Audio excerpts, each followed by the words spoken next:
Hello everyone, welcome to English Certain Classes. Exercise 6. Get ready for dictation. Start.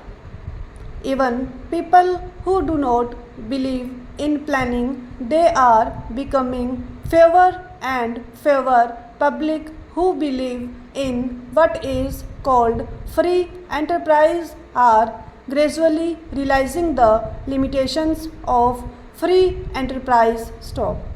In a country like India, situated as we are, there can be no free enterprise in the absolute sense. Stop.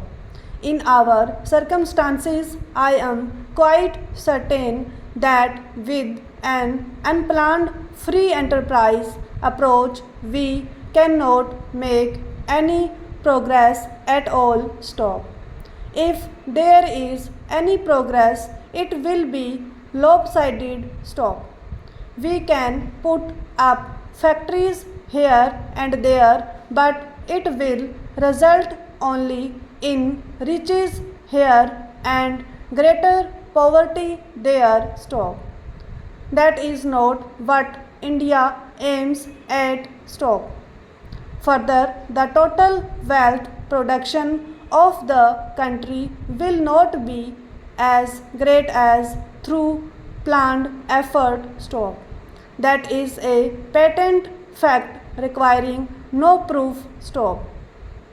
The essence of planning is to find the best way to utilize all resources of manpower, of money, and so on. And the essence of free enterprise is to leave these things more or less to chance. Stop. Well, if chance is a more satisfactory way of dealing with the problems of life than carefully thought out methods, then of course there need be no planning at all. Stop. It means trusting to luck. Stop. It is the old idea of fate. Stop. This is no good. Stop. All over the world, the idea of planning is being appreciated more and more. Stop. For an underdeveloped country, particularly, planning is essential. Stop.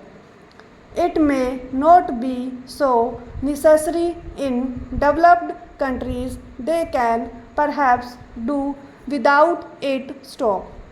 But there is no other way but planning for an underdeveloped country like ours. Stop. Again, India is part of a region, South Asia, or a good part of Asia, which is more or less undeveloped. Stop. As a matter of fact, even the progress and development of India necessitates the development of the countries around India. Stop.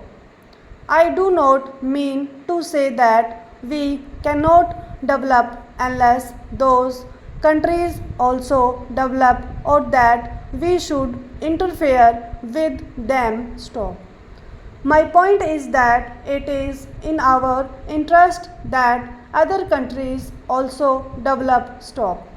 To think that the development of other countries comes in our ways is true only in a colonial pattern of society where we want to buy cheap raw materials from a country under our influence and impose our goods in a protected market. Stop. That does not apply to free countries. Stop. It is in our interest politically and economically that other countries in Asia and Africa should also develop. Stop. We cannot unfortunately help them much because our resources are limited. Stop. But tried our first to help them in their development program. Stop.